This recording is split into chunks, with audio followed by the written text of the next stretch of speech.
Bom, pessoal, no vídeo de hoje, a gente continua falando sobre a fisiologia do sistema digestório, né, que iniciamos no vídeo anterior. E naquele vídeo, eu fiz uma conversa inicial, chamei a atenção de vocês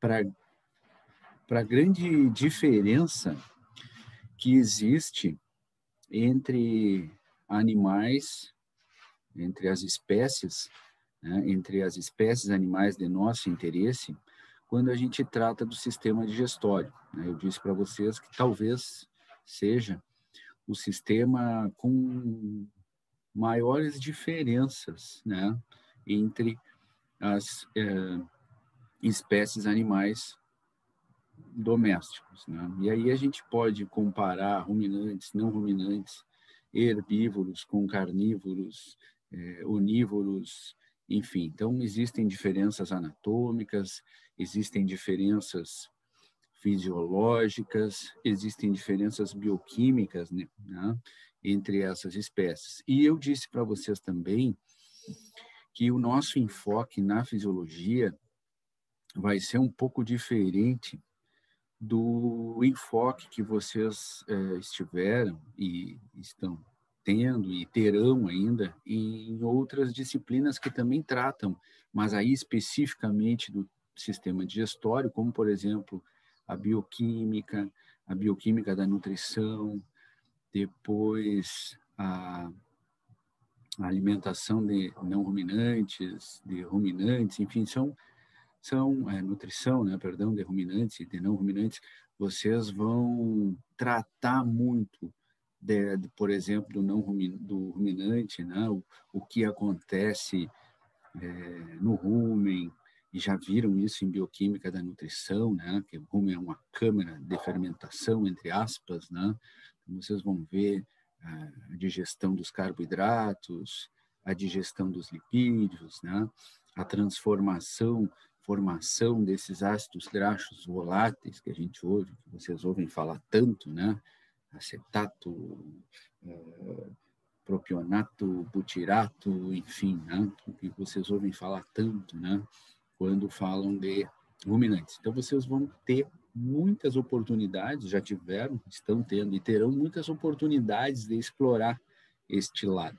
Então, não faria muito sentido se eu também falasse a mesma coisa. Então, eu quero dar um enfoque que, na verdade, é a parte da fisiologia mesmo, é entender um pouquinho o que controla esses processos, né? Tá? E é isso que a gente vai fazer, então.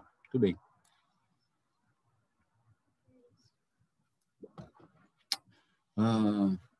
Vocês estão vendo aqui, deixa eu pegar minha caneta. Quero explorar com vocês, hoje, esta figura, tá? Que mostra para vocês, de uma forma esquemática, as funções do sistema digestório. Em última análise, as funções do sistema digestório, nós falamos um pouco disso também no vídeo anterior, estão resumidas nesta figura. Vocês estão vendo aí, né, que existem processos listados aqui, e eu vou destacar os 4 primeiros que vocês estão vendo aí, né? Evidentemente que o processo de excreção, né, ou seja, excreção através das fezes ou nas fezes também é uma função do trato digestório e é tudo que será excretado, e vocês já sabem que o animal pode excretar substâncias na urina, né? Nós já vimos isso no sistema urinário, também excreta resíduos, digamos assim, nas fezes. Então, são as duas formas mais funcionais que o animal tem de eliminar aquilo que ele não precisa mais, aquilo que não é necessário para o metabolismo dele, tá? Mas o que eu quero chamar a atenção de vocês é desses 4 processos que estão listados aqui. Motilidade, ou movimento peristáltico, ou peristaltismo, como vocês preferirem, tá? Digestão, secreção e absorção. Vamos falar um pouquinho mais sobre cada um destes processos. A primeira coisa, né, que vocês devem lembrar é o seguinte: estes 4 processos, tá, eles acontecem de forma paralela, eles andam juntos, certo? E isso é importante para o animal, porque se houver alguma alteração em um desses processos, possivelmente os outros também serão afetados, tá? E na medida em que a gente tem alguma alteração no processo de secreção, de digestão, de motilidade, a gente vai ter consequências na absorção dos nutrientes, tá? E, obviamente, quanto menos nutrientes forem absorvidos, menor é a produção deste animal. Não importa o que este animal produz, não importa se é leite, carne, lã, ovos, enfim. Isso a gente é muito claro isso. Vocês têm que ter muito claro, né? Na medida em que o animal tem dificuldade em absorver o que ele está ingerindo na dieta, é óbvio que ele terá a sua produção, a sua produtividade diminuída, certo? Muito bem. Então, é importante que vocês pensem nesses 4 processos como algo que anda junto, tá? Anda junto. E, obviamente, se relacionam entre si. Então, vocês estão vendo aqui, repito, nesta figura, uma representação do sistema digestório, tá? Esquemática. Vocês estão vendo aqui, por exemplo, representado este primeiro processo. Vamos falar primeiro da secreção. Tá? Então, vocês estão vendo aqui a secreção, está citada aqui. Aqui vocês estão vendo representado o esôfago, depois o estômago, né? No caso dos ruminantes, de certa forma estão aqui representados aqueles 4 compartimentos, né? Lembrando para vocês que o abomaso é aquele que exerce as funções, digamos assim, que o estômago nos não ruminantes exerce. Depois ele chamou de small intestine, que é o intestino delgado, e depois o large intestine, que é o intestino grosso, e finalmente aquela última porção, né, do intestino grosso, que é o reto, e depois o ânus aqui, ou seja, a excreção das fezes, tá? Então aqui está representado para vocês, assim, rapidamente as porções do intestino, do sistema do trato gastrointestinal. Aqui ele está mostrando para vocês o liver aqui, né, que é o fígado, certo? Que é fundamental, a gente vai ver isso depois, fundamental para metabolismo, né, para metabolização de muita coisa que é absorvida no trato gastrointestinal. E aí ele está mostrando para vocês aqui que boa parte, ou a maior quantidade de substâncias que é absorvido aqui no trato gastrointestinal, já pela corrente sanguínea, já chega ao fígado, certo? Depois, continuando na circulação sistêmica, estas substâncias chegam ao coração, que está bombeando o sangue, e aqui esse laranja está representando, então, a circulação sanguínea, tá? Esse laranja, vocês estão vendo, é o sangue aí, representado, circulação sanguínea. Por que eu estou chamando a atenção de circulação sanguínea? Porque vocês vão ver, a gente vai ver, que quando a gente fala de trato gastro, sistema digestório, é importante que vocês pensem também na circulação linfática, tá? Especialmente na absorção de lipídios, certo? Muito bem. O que mais essa figura nos mostra? Além da representação do sistema digestório, além da corrente sanguínea, nos mostram esses processos que a gente vai falar um pouco sobre eles. E o que é, então, secreção, pessoal? As flechas vermelhas aqui, ó, estas flechas vermelhas, estão representando para vocês a secreção. E o que é secreção? Nós já falamos em secreção de hormônios, né? Nós, lá no sistema endócrino, nós já falamos de secreção de neurotransmissores lá no sistema nervoso, e hoje nós já falamos em secreção renal ali no sistema urinário, né? E hoje aparece de novo este termo aqui, secreção. Então, vocês já sabem que secreção é a liberação de alguma coisa em algum lugar. Né? Se vocês pensarem na secreção de neurotransmissores, são os neurônios liberando, secretando neurotransmissores na fenda sináptica. Se vocês pensarem na secreção lá no sistema endócrino, são aquelas células endócrinas secretando, liberando ou secretando, né, hormônios na corrente sanguínea. Se vocês pensarem na secreção aqui no sistema urinário, que vimos há pouco tempo, né, vocês vão lembrar que é a secreção de substâncias, né, a liberação de substâncias, secreção de substâncias no fluido glomerular. E aqui, no sistema digestório, secreção é a liberação de várias coisas, como, por exemplo, enzimas. E aonde, professor, são secretadas essas várias coisas? Em diferentes locais. Por exemplo, na luz do trato gastrointestinal, por exemplo, no espaço entre as células epiteliais ali, no fluido intersticial, né? Por exemplo, no sangue. Então secreção aqui é algo mais amplo. É algo mais amplo. O raciocínio de secreção aqui é o mesmo, é liberação de alguma coisa em algum lugar. Só que aqui são mais coisas e em mais lugares do que aquelas secreções que nós falamos anteriormente, tá? Eu vou mostrar para vocês agora e dar exemplos do que é secretado e onde é secretado, tá? Então, por exemplo,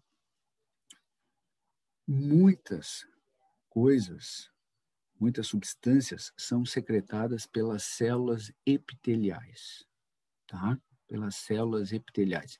Então, imaginem que aqui, ó, onde está representada a parede do intestino delgado, esse quadradinho que eu estou tentando fazer aqui é uma célula epitelial. Do lado desse quadradinho tem uma outra célula epitelial. E assim por diante, né, pessoal?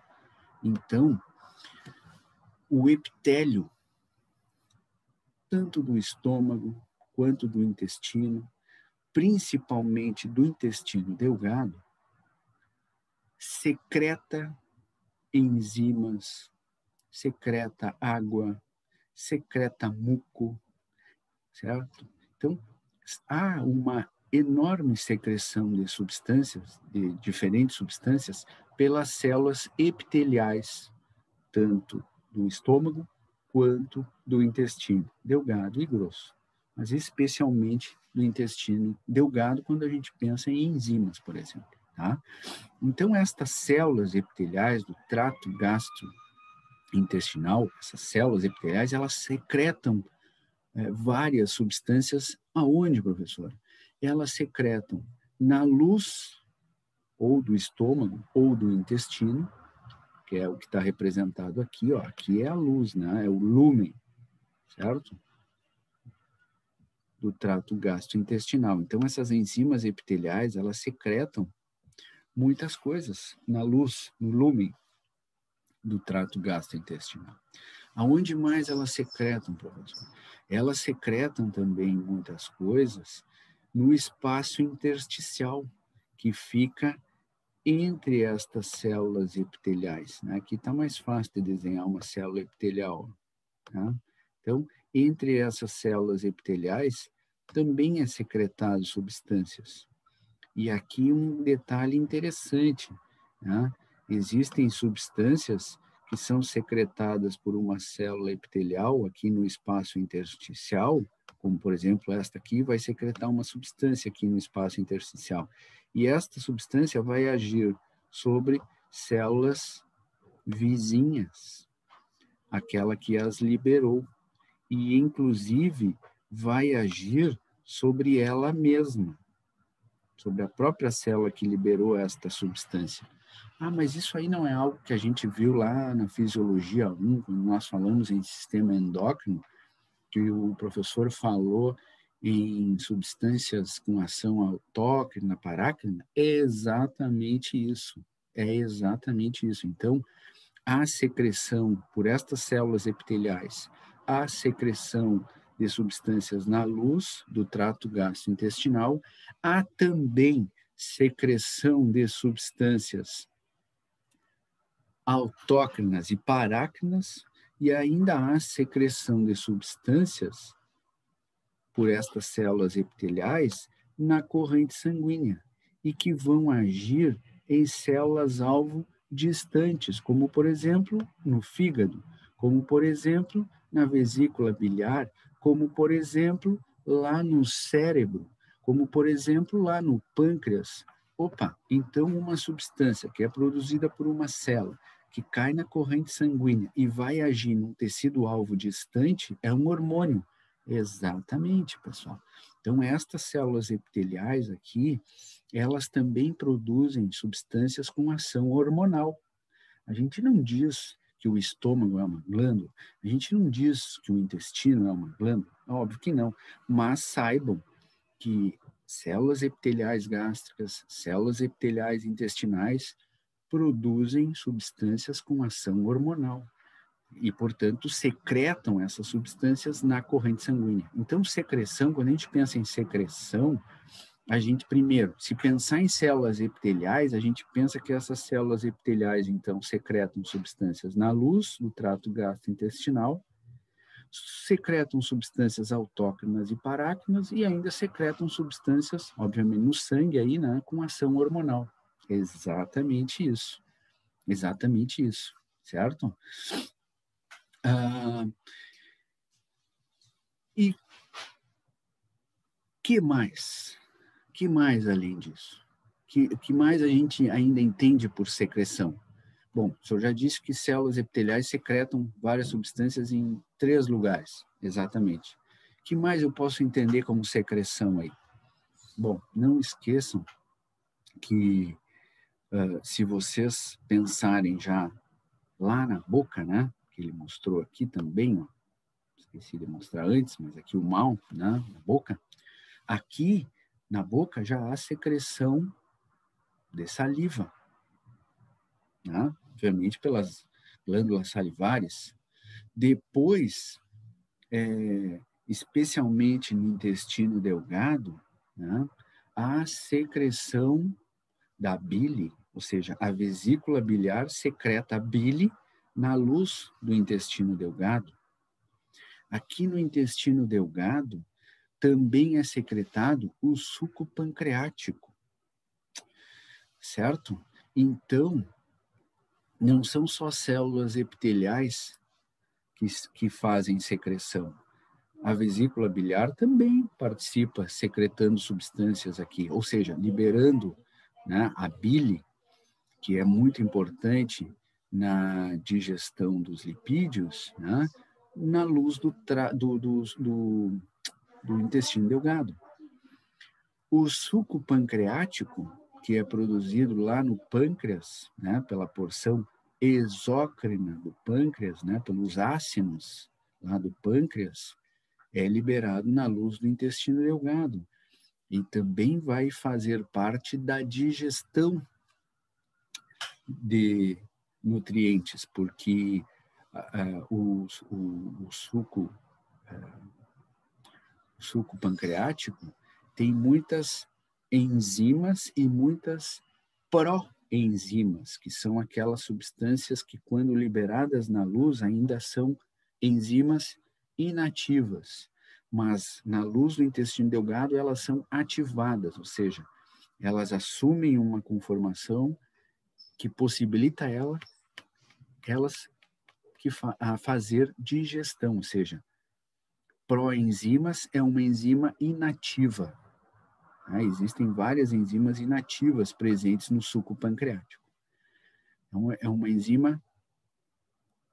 uma proenzima, é uma enzima inativa, que vai se tornar uma enzima ativa quando ela for clivada, né, e sofrer uma alteração na sua conformação.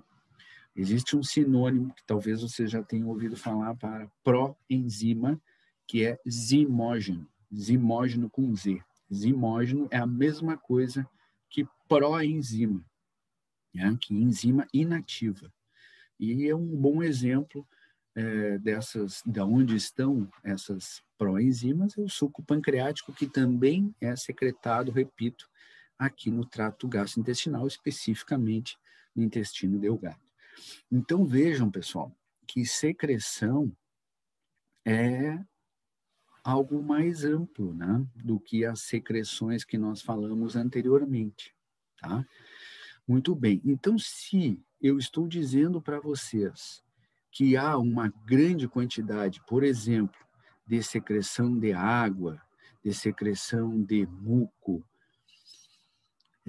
de secreção de enzimas, eu estou dizendo para vocês que a secreção é fundamental para que haja, para a ocorrência, digamos assim, dos demais processos, né? Certo? Então, qualquer alteração no processo de secreção pode acarretar consequências na motilidade, na digestão e, consequentemente, na absorção. Tá bem? Deixa eu apagar um pouco isso aqui, porque está ficando meio poluído já essa imagem. Muito bem. Depois da secreção, podemos falar, não existe uma ordem, evidentemente, né? Mas vamos tentar montar um raciocínio lógico aqui. Depois da secreção, podemos falar da digestão. E a digestão, já conversamos no vídeo anterior, nada mais é do que a quebra de macromoléculas em moléculas menores e capazes de serem absorvidas. Isso é digestão, né? E existem, digamos assim, dois tipos de digestão.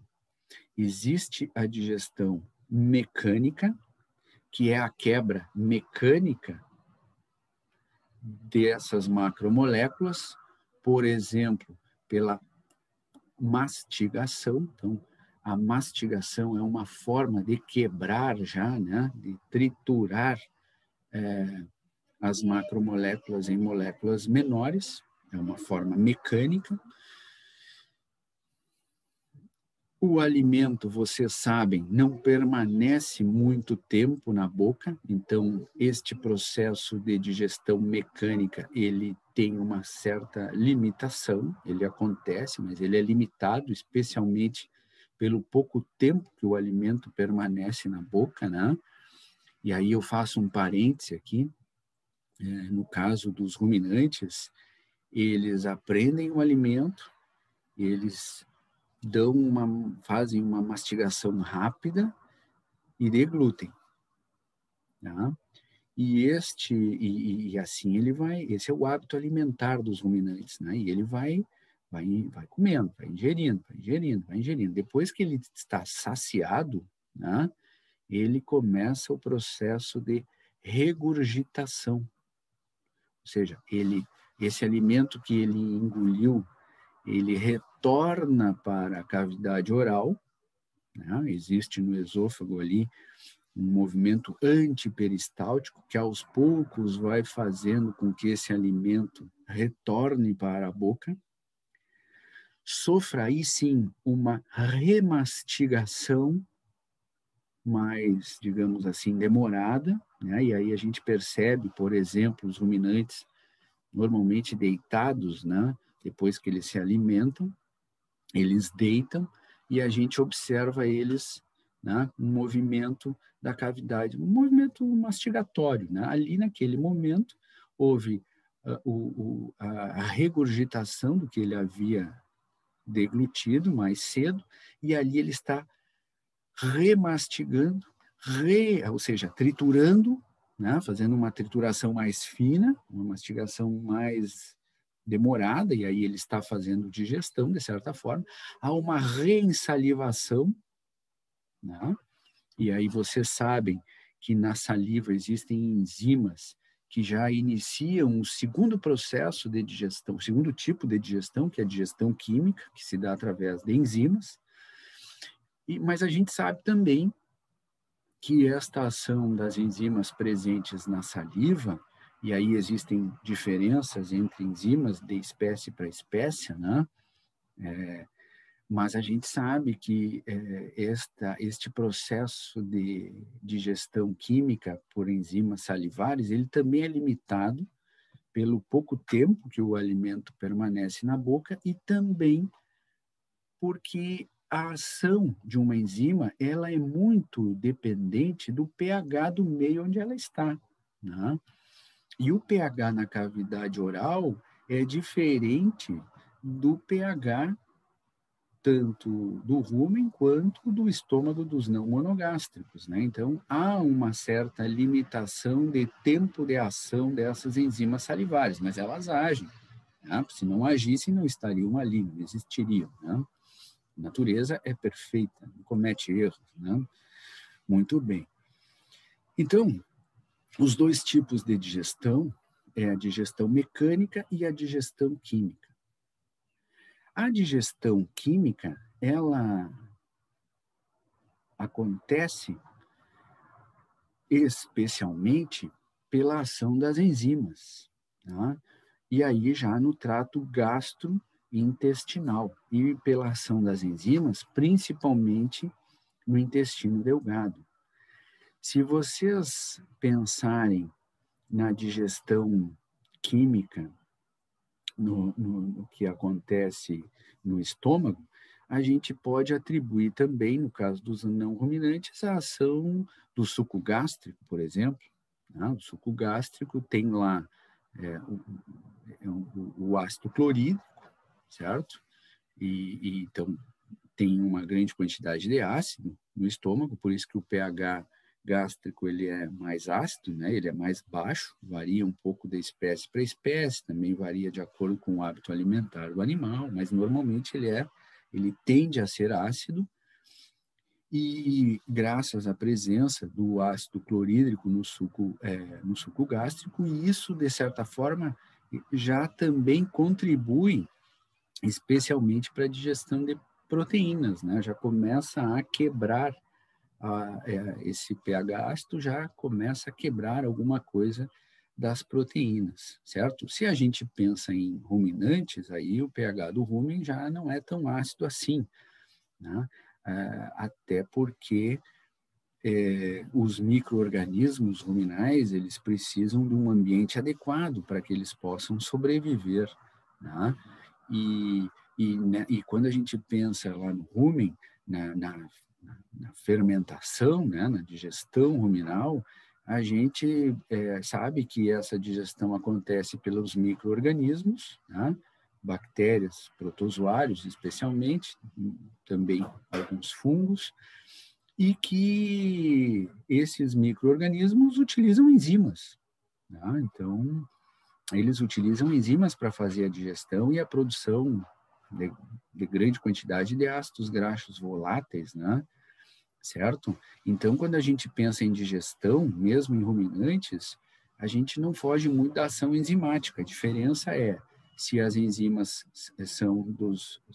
pertencem, né, digamos assim, aos micro-organismos ou ao animal hospedeiro, certo? Hospedeiro daqueles micro-organismos. Mas a ação a digestão química é através das enzimas, certo? Sejam elas dos micro-organismos, sejam elas do animal, que a gente chama, né, o animal hospedeiro, né, daqueles micro-organismos, certo, pessoal? Então, a digestão química, ela se dá especialmente através da ação enzimática, mas também de outras substâncias químicas, como, por exemplo, o ácido clorídrico, né, que está presente no suco gástrico, tá bem? Então, esses são os dois tipos de digestão: digestão mecânica e digestão química. Evidentemente que se nós tivermos que apontar qual é a mais abundante, é a digestão química, Então, acontece muito mais digestão química do que digestão mecânica. Falando ainda um pouquinho de digestão mecânica, os movimentos peristálticos também, de certa forma, participam, né, dessa digestão mecânica, certo? Porque no momento em que a musculatura contrai e relaxa, aquilo ali, de certa forma, também auxilia, mesmo que pouco, né, também auxilia na quebra das macromoléculas em moléculas menores e capazes de serem absorvidas, tá?